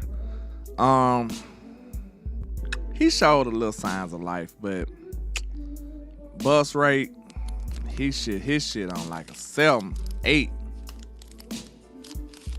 He like a 7-8. They were talking so greasy about that boy. Sheesh. Shamar James. I kind of like what I saw from Shamar James. How the hell this man get 100 tackles? I have no idea. I didn't even feel like he played enough snaps to be able to acquire that many tackles, but he did. So that's pretty impressive. All right, what's your grade on Shamar? I like Shamar though. I say talking about bus rate or grade. Just give me a grade. You ain't gotta do a bus. Grade on Shamar, I give him a B, a low B. I like what I seen from Shamar. Okay. I'm gonna get niggas C. To have 100 tackles as a rookie, that's pretty good. On a bad defense with a bad coach, I'm gonna leave him alone. He 51 of them bitches with assists. Still, You in a dog high. that's pretty good.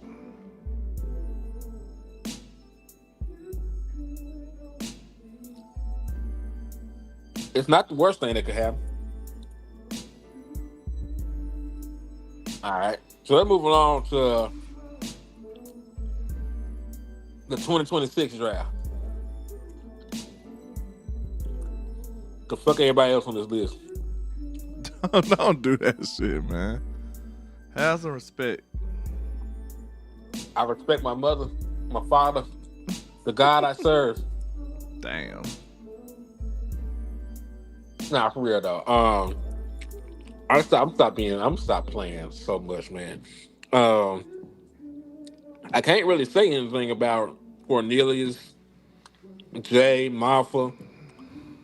We Tommy, ain't they see don't them play. dudes. We ain't see them. They They all got incompletes. All right, moving along. Now we could talk about what we can do to get to this Super Bowl.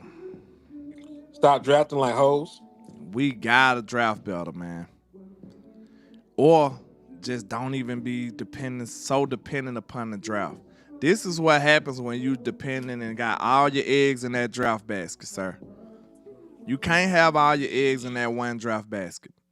You have to exercise the other things when it comes to team building. You have to be a player in free agency. You have to be a player when it comes to trading people. Like, you got to. You know what I'm saying? If you want to compete, you're going to have to do it. It is what it is.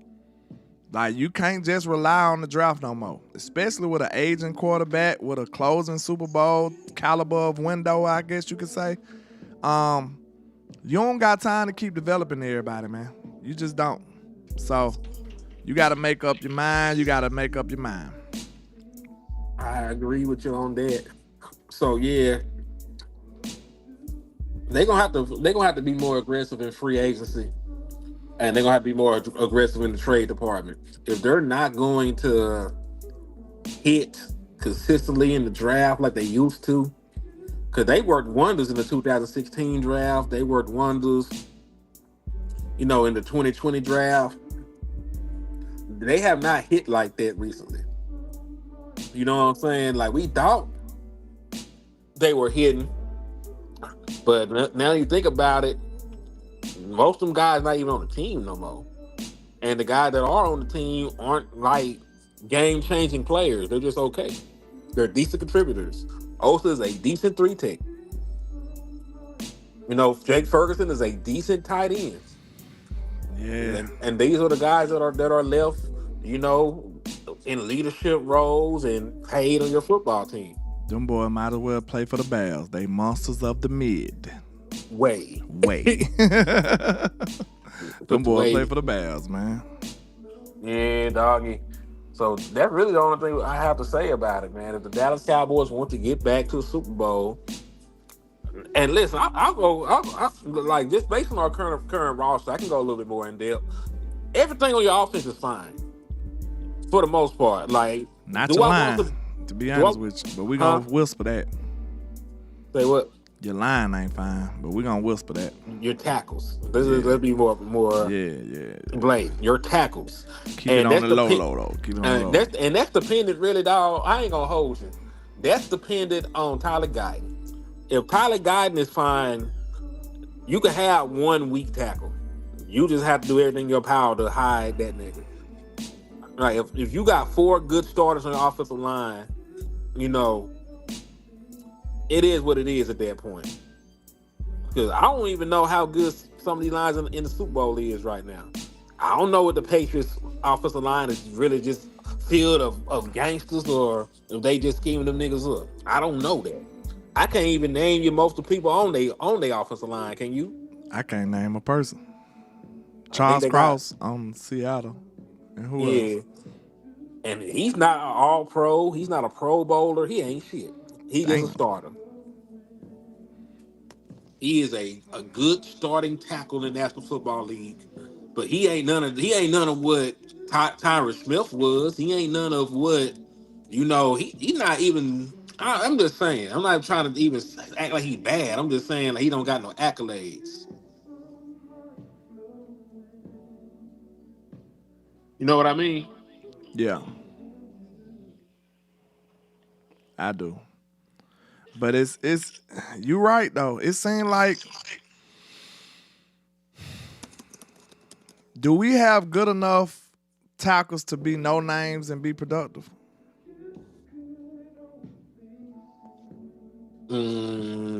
Possibly. Are they good enough? You said who can fix it? The play calling? I say that Tyler Guyton takes one more step in his development, because he got better this year, and it's going to be year 3 for him. He might be able to hit a whole nother gear. As long as he can stay healthy, and he ain't got to be great. He ain't got to be a future Hall of Famer. He ain't got to be none of that. As long as he is a good, serviceable left tackle, I can live with Terrence Steele being ass, because everybody else is good at that point.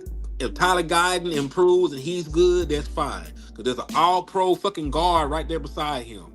Then you just went out there and you got Cooper Beebe in the middle of that thing, and then you spent a first-round pick on Tyler Booker, who was amazing this year. Like, everybody ain't got to be a Super Saiyan. The Z Fighters did not have, listen, I always use Dragon Ball Z, but the Z Fighters ain't always have no damn Super Saiyans. They had Krillin ass out there, bitch. You know what I'm saying? His bald ass out there running fades. They had 10, the nigga with the 3 eyes. Youngster was out there getting folded. But they had some regular earthling niggas on that roster too. And they saved the world. So I'm just saying. When Piccolo show up, he'll look cool for 5 minutes, then he'll get his ass beat. Yeah. So, I'm with you on that, man. I don't think they all gotta be Pro Bowlers or all pros, man, but you can't be back there committing murder and shit though. Like letting people die. You can't do that. And I don't know, but like I will say this, for a team that throw as much as we do, we might need a little, a little extra incentive, a little extra tender love and care put on our tackles. You know what I'm saying? So I don't know. It might be a unique situation we in, because how productive you expect your passing game to be if you ain't protecting your quarterback? Well, you have to put some more onus on your tight ends and your running backs, because pass pro is not just for the offensive line. Well, I'll do you one better and say that goes to your play caller too. Agreed. And your play designer. So, Shotty, they said this is the most Dak done been hit in his career. That's on you, Shotty. That's on you. You got to figure that out. Was this really the most he been hit? That's what they said. Let me see. I remember that being quoted. Hold on. I can find out. Yeah, do that, please. You know, I'm a stat nigga, so let me find out. Yeah, please. Let's see if they just, saying stuff. Let's see if they hyperbolic or not. Because if it really was the most he was hit at his, and this listen, that don't go together. This the oldest Dak Prescott has ever been. This the most he been hit. That's alarming. We got some issues. So hold on. Let me find this advanced passing shit, because I can find quarterback hits. Because I know this wasn't the most he been sacked. The most he was ever sacked was in 2018. He got sacked 56 times. Damn, that was on the mic. Nah, that was under whatchamacallit. Yeah, he only got sacked 31 times this year. How many? 31. Uh-huh. That ain't bad. And Dak don't usually get sacked though. That's because he's dope. That ain't because of the line was good. Yeah, Dak don't usually get sacked. But I got some more advanced numbers I can look at. I can find quarterback hits. Just give me 2 seconds. Advanced passing. All right. On target, throwaway, spikes, pressure, hits. All right, let me see. No, this was not. Okay. It's the second most. It almost was, though. They probably was looking at it like at the rate it was at the time, because I ain't gonna cap. It was during the season. It went after the season. But I'll tell you, listen, it's the second most he's been hit. So it's still a lot of hits. The most he ever was hit was in 2019. He was hit 57 times. He was hit 56 this year. So it's not much of a difference. Shit, basically the same shit. It almost wasn't hyperbolic. Almost. I guess you can't even say it's hyperbolic if it's one damn hit. I don't think you'll be saying, oh, you use a blatant bald face lie. Somebody said that's the most he been hit. You know what I'm saying? It's not a bald face lie. It got a little hair on the face or something. Yeah.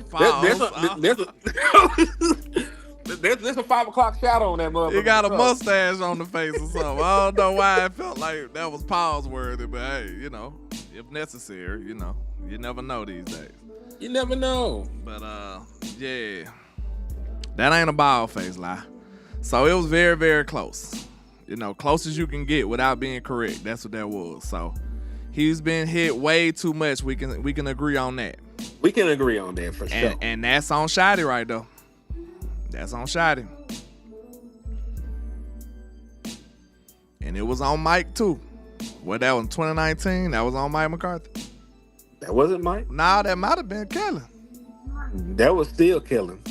Damn, that wasn't That even was the on Mike. That was on Kellen then. that Shit. was the first year that Kellen took over play calling duties. Yeah, that's on Kellen then. My bad, Mike. Mike said, I ain't getting my quarterback hit like that. And I'm going to throw the ball like a motherfucker. Mike probably threw more than both of them. Well, let's see. Let's see the pass attempts. Because I think this might have been the most. No, that was the most attempts in Dak Prescott's life. Dak threw Because the we were ball. behind so much, probably. Dak threw the ball 600 times. He got 2,000-yard receivers out of it, too. In 2019, he threw with 596. In 2021, under Mike McCarthy, he threw with 596. In 2023, under Mike McCarthy, he threw with 590. And then, because listen, that shit is crazy because he got these seasons with 500 attempts, and then back here. Oh, you know what's crazy? It doesn't show. It don't have advanced numbers for it. It doesn't even show the 2016. I have to go back up to the regular numbers just to look at the attempts. Hold on. I don't want to miss anything. No, it just ain't got it at all. I have to go to a different site. No, this dude. It's right here. Yeah, his shit is sort of jarring because you know he was like a game manager at one point. So just to see it jump up from like 200 attempts and shit to 600 is crazy. You know what I mean? Yeah. Yeah, the entire 2016 season, he only threw it 459. But That's the Ezekiel Elliott effect. yeah, then the other years he was hurt. 2022, he only threw with 222, but he only played 5 games. 2024, he threw with 286. He only played in 8 games. Damn, I just thought about something. What's that? Another tough question. What's on? We love tough questions. Which one is more valuable to you? Maximizing your explosive receivers or protecting your aging quarterback? Because if he's maximizing those explosive receivers, he's exposing himself to potential issues. More and more and more and more. Dak Prescott can protect himself. Obviously, he can't because he got hit more than he got in his damn career this year. He got hit. Did he get sacked though? It don't matter. We talking about his health. He don't got it. Don't count. It don't matter if it counted for a sack. We talking about the wear and tear on his body. He played 17 games this year. Did them hits? You want him to continue to play 17 games? Yeah, he can't keep getting hit like that, sir. Not all hits are made the same. If they touch him, they count that shit as a hit. Nah, he might not even hit they the gotta ground. actually hit him, right? Nah, they just make contact with the quarterback. He might get pushed and stay up. It's not like he got depleted on every single one of these. I'll let you live on that one, man. I don't know though. He can't be getting hit that much though. I think we can agree to that. Well, I'm just saying Dak can protect himself, man. Okay. I'll leave you alone. He a veteran quarterback. Cause I sure was going somewhere with that, but I'm gonna leave you alone. I'm just saying, he's a veteran ass quarterback. That nigga can change the play to whatever the fuck he wants to change it to. He can change. He got control of the protection. He got control of the line of scrimmage. Not if the shot caller say he can't, nigga. What you talking about?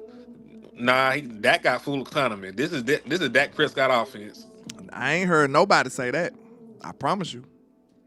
I ain't never heard Dak Prescott not having it. Sir, that was a common theme on the Mike McCarthy. We heard that a lot. We heard Mike say that. This is Dak Prescott's offense. I ain't really hear that last year. I swear I didn't. And I'm not trying to be controversial.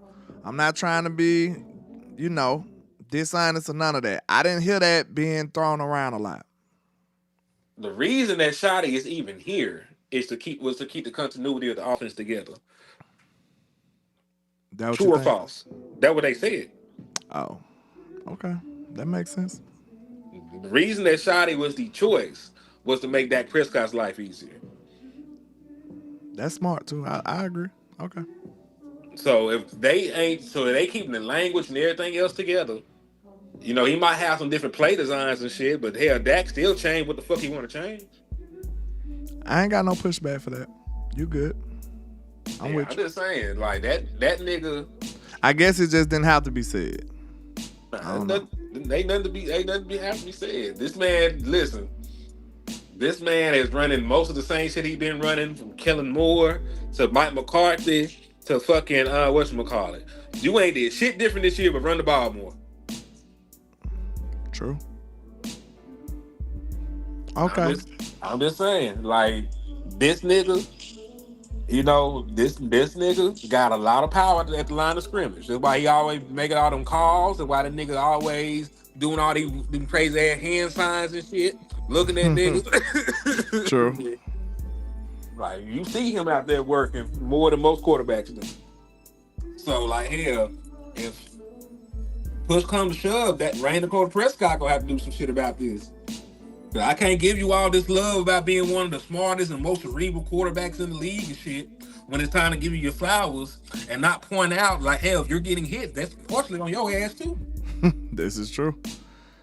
You gotta get that ball out quicker or shit, run the ball more. One of the two. Hell yeah. You know I fuck with the nigga, but I'm just saying we can't have it both ways. We can't say, ah man, this nigga out there conducting offense, man. He got all this power. Here we go. Hey, kill. All right, we can't say that he out there going crazy and shit. And then when it's time to put some blame for some shit somewhere else, like, oh man, them other niggas over there, they ain't out there calling 50 audibles. How deceptive is kill? Cause to me, it could be me. But 99.9% of the time, that should be a run. Don't it? A lot of time it do. It be a run. Like, it be like, okay, it look like it's a pass, then kill, run. Now, I guess it's still a little deceptive because you don't know what kind of run it could be. I guess that could be the argument. You could also kill it. It could be a run designed to one area And kill it to the other side or something. Uh-huh. But I don't remember many times when he say kill and it's a pass.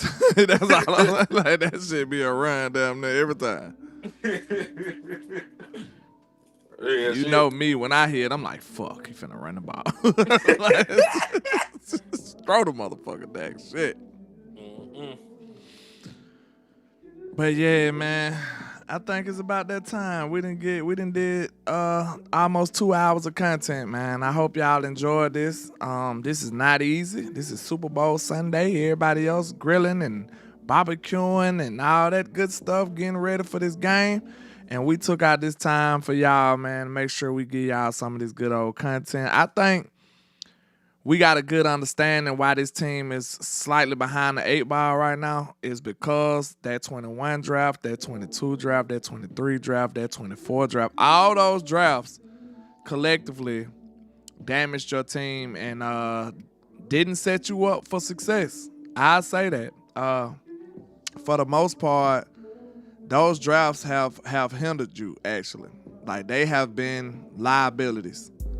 So we must have a good draft this time. And if not, we must go acquire some real talent with those picks. Like, we can't mess this up. And it's so paramount that we don't mess it up. I wouldn't be mad if we just go trade for somebody.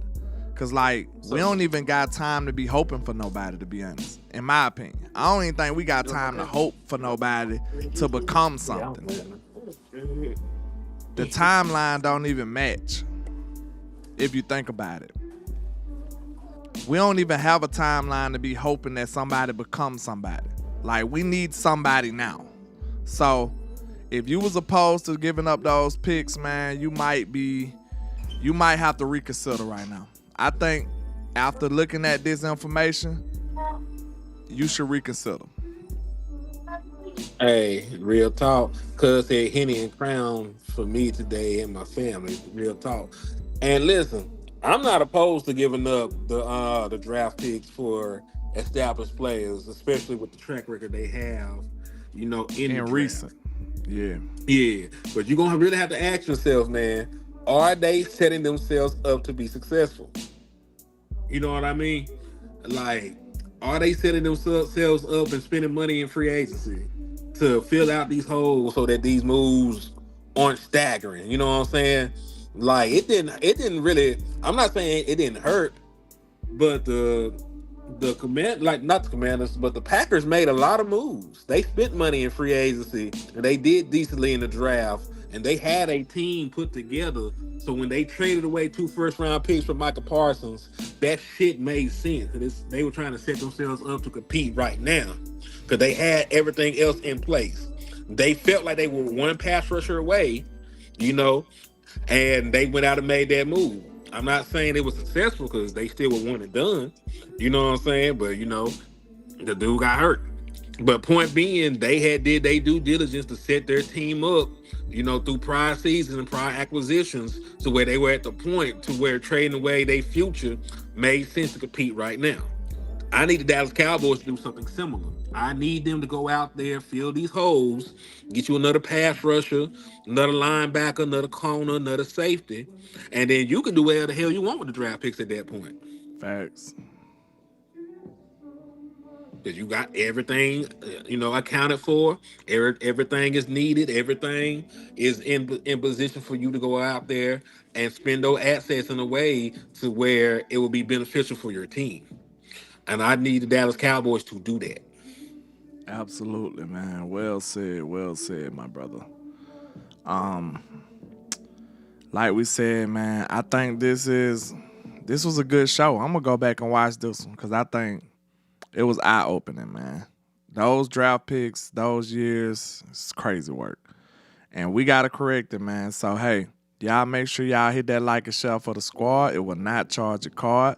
Make sure you go like and share, hype, all that good stuff, man. Support the content. Support the independent content creators that's coming, giving you the real and not the candy-coated BS. You know what I'm saying? You might like the candy-coated BS in the moment, but then once your team lose from all that BS they been feeding you, you gonna need a dose of that real. So we'll be here for you, man. So hey, make sure y'all support. Yes, indeed, man. And listen, it is Super Bowl Sunday, man. I'm gonna jump off of here, get ready, get my life together. My brother barbecuing.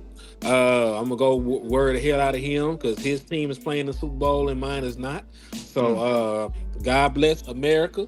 God bless the Dallas Cowboys. God bless y'all. Like my brother Land said on the way out, please hit that like button. Please hit the share if you care. Hit them cash apps and super chats, man. We poor. I ain't gonna hold you. Absolutely. We need some money. We need some money so we can have some fun. Some You know fun, what I'm saying? Real talk, man. We need y'all. So God bless y'all. Make sure y'all do that. Make sure y'all support, and we will see y'all on the flip side, man.